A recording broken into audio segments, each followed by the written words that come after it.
Olá, seja muito bem-vindo ao meu canal. No vídeo de hoje eu vou te contar a história de um general de um exército. Mas não é qualquer exército, é o Exército da Salvação. Fica aqui que hoje a história é sobre William Booth e o Exército da Salvação.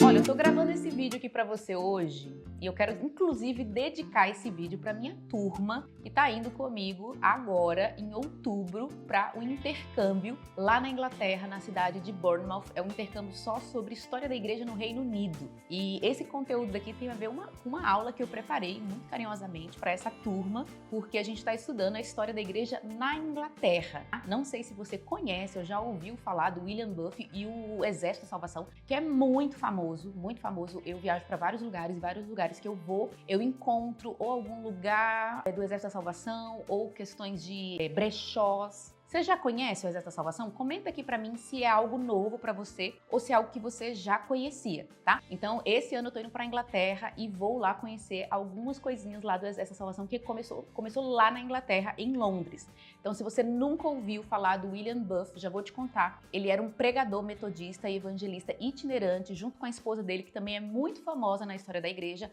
a Catherine Booth. Eles começaram um movimento missionário numa das regiões mais pobres de Londres. William Booth ficou conhecido como profeta dos pobres, né, por causa desse trabalho dele. Lembra daquela época da Inglaterra bem pobre, das grandes crises, muita miséria na Inglaterra, aquela época do livro do Oliver Twist, as crianças trabalhando nas fábricas, nas favelas de Londres, é exatamente essa época. E ele ficou famoso por fundar o Exército da Salvação. Mas bora lá? Bora conhecer a história dele em detalhes? William Booth nasceu em 10 de abril de 1829 em Nottingham, na Inglaterra. O local do nascimento dele até hoje é um museu que dá para visitar lá. Ele se converteu na juventude e logo se tornou um pregador local metodista e junto com seu melhor amigo, Will Sampson, eles começaram a pregar para os pobres na região lá de Nottingham. Esse foi o primeiro contato dele com os pobres e necessitados. Depois dos estudos, Booth tentou alguns trabalhos como corretor de penhores e se mudou para a cidade de Londres. E aí foi em 1851 que ele se juntou à Igreja Metodista da Reforma. Um ano depois, já com 23 anos, ele abandonou o trabalho e se tornou um pregador em tempo integral. Ainda nesse mesmo ano, ele ficou noiva da Catherine Mumford. Ela merecia um vídeo só sobre ela, porque essa mulher é fantástica também. Eles se casaram em 17 de junho de 1855 e tiveram 8 filhos. Inclusive, vários filhos deles continuaram trabalhando no ministério do casal no Exército da Salvação. Em 1857, o casal, já casado, se muda para Brimhouse, porque ele se tornaria pregador numa capela lá. E nessa época, o William e a Catherine, eles faziam uma campanha contra contratar meninas de 7 anos para trabalhar no moinho ali na região. Olha só, desde aquela época, desde o início do casamento, eles estavam empenhados contra a injustiça. Então fizeram a campanha contra contratar meninas de 7. Vocês conseguem imaginar? Meninas de 7 anos trabalhando no moinho. E o Booth gostava mesmo era de evangelismo, de gente. Ele tentava constantemente ser liberado do encargo pastoral para ser um evangelista em tempo integral. A igreja metodista não liberava ele e aí ele mesmo renuncia ao ministério e aí ele se torna um evangelista independente. Mas olha só, ele não era apenas um evangelista. William Booth também era muito empreendedor. Na época ele começou o empreendimento comercial, que era a fabricação de caixinha de fósforo. Era bem interessante que o slogan da caixa de fósforo era "Luzes na Inglaterra mais escura, segurança no fogo, salários justos por um trabalho justo". Olha como ele era preocupado com essa questão da justiça social, né? Booth tinha um projeto social de reforma, ele pensava nessas coisas. Como que a sociedade poderia ser mais justa em relação ao trabalho, ao cuidado do outro e tudo mais. Agora, uma coisa que é fantástica na vida dele. William Booth foi um dos primeiros que inventou o que hoje a gente chama de brechó. Sabe as lojas de usados para mais pobres? Hoje em dia tá na moda brechó de roupa e tal, pra gente comum, como nós, né? Mas antes, a ideia de pegar coisa usada, dar uma corrigida, né, consertar e vender para os mais pobres, tinha a ver com questão de caridade, de ajudar ao outro. E não havia isso na Inglaterra. E ele que começa a desenvolver isso aí, uma economia que ele vendia mais barato, né, ajudava o pobre, e com esse dinheiro investia em mais recursos para ajudar mais pessoas. E aí, diante de toda aquela crise na Inglaterra e para responder à necessidade de empregos, de mercadoria acessível, juntamente com o medo da doença e o desejo de preservar a terra, William Booth cria a Brigada de Salvamento Doméstico. O brechó moderno ele se originou desse conceito aí, que era composto por um grupo de homens e mulheres que normalmente reuniam essas coisas descartadas das casas para vender a um preço bem reduzido para ajudar os pobres. Então, pessoas empobrecidas se tornaram a força de trabalho dessa organização, coletando esses bens indesejados que as pessoas jogavam na rua, renovando, e aí as peças poderiam ser vendidas em lojas, que é chamado de tipo loja de lixo, e o dinheiro recebido colocava de volta no programa. Uma curiosidade muito interessante, William Buff gostava de tecnologia, ele abraçava as inovações tecnológicas como um ótimo meio de divulgar o evangelho. Ele mesmo teve um carro, que na época não era tão comum assim, né? Não era tão acessível, e ele pintou o carro de branco para diferenciar dos pretos, e ele usava esse carro para levar ele em lugares mais distantes para pregar o evangelho. Outra curiosidade muito legal, tá? O casal Buff era vegetariano. Eles achavam que era melhor para a saúde e um bom meio de evitar crueldade animal. Agora vamos falar sobre o Exército da Salvação. Ele fundou o Exército da Salvação, que é esse ministério de ajuda aos pobres, em 1878. No começo, o nome era Missão Cristã do Leste de Londres. O nome Exército da Salvação ele vai surgir um pouquinho depois, quando ele escrevia uma carta falando e descrevendo sobre esse ministério, que ele estava iniciando e tudo mais, e ele fala o seguinte na carta: nós somos um exército de voluntários. E aí vai surgir o nome Exército da Salvação. Lembra que o contexto do William Buff é aquela pobreza extrema que é fruto da Revolução Industrial, de guerras ali em Londres, na região toda da Inglaterra, mas especialmente em Londres. Eu não contei para vocês, mas uma coisa interessante é que quando o ministério dele começou, uma das lutas dele em relação aos pobres não era só assistência, né, comida e tudo mais. Um dos grandes objetivos dele, a luta dele, é que pobres pudessem frequentar as igrejas e assistir o culto como qualquer pessoa, como pessoa de qualquer classe social. Ele tinha essa luta aí. O ministério dele, o Exército da Salvação, não tem só um nome de exército, não. Existe toda uma estrutura que ele copiou do exército. Então existe hierarquia, existe cargo, por isso que ele é chamado de General Buff em muitos lugares. Tem uniforme, tem bandeira, tem hino, tem slogan. É uma estrutura exatamente de exército, porque a ideia dele é que o ministério se desenvolvesse de uma forma rápida e ágil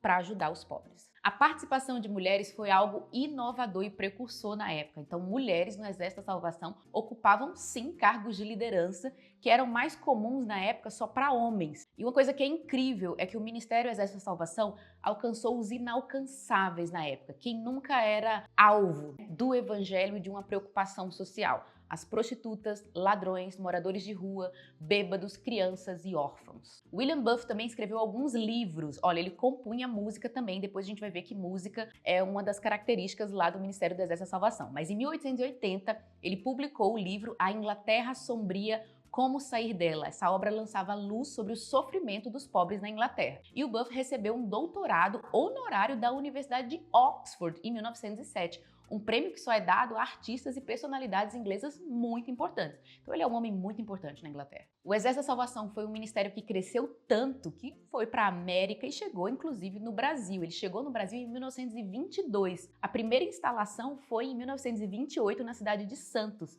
Era um lar para marinheiros. Ainda em 1928, a primeira grande ação social do Ministério da Salvação no Brasil foi em socorro às vítimas de uma enchente terrível que aconteceu na própria cidade de Santos. Agora, voltando para o William Buff, ele enfrentou muita oposição na época do trabalho dele. Primeiro, em relação às empresas de bebidas alcoólicas, que foram contra ele, né? Porque ele trabalhava lá para os pobres, os alcoólatras pararem de beber e as empresas ficavam com raiva dele. Ele enfrentou oposição também devido ao incentivo da participação de mulheres no ministério, mulheres fazendo o trabalho de homens. Então ele não era muito bem quisto, não. Em 1899, William Buff sofreu de cegueira temporária e após um período de descanso ele conseguiu recuperar a visão, mas no fim ele sofreu com catarata e perdeu um olho. Agora vamos falar de problema. Não vou esconder de vocês nunca. Existe uma crítica em relação ao ministério do William Buff e a pessoa dele, porque ele tinha essa ideia, parece que ele fixou a ideia de que o Exército da Salvação, o ministério dele, era algo familiar. Então ele foi criticado algumas vezes por nomear sempre seus filhos para cargos importantes dentro do Exército da Salvação, onde outros seriam mais qualificados para isso aí. Ele também parece ter pedido aos seus genros que colocassem o sobrenome Buff. Parece que ele gostava, sabe, do nome lá. Ele foi um líder muito duro também. Existe essa crítica, tá? Dele ter sido quase um ditador. Alguns filhos deles foram contra ele, saíram do ministério, saíram do Exército da Salvação e até mesmo um deles fundou uma outra instituição com a ideia muito parecida,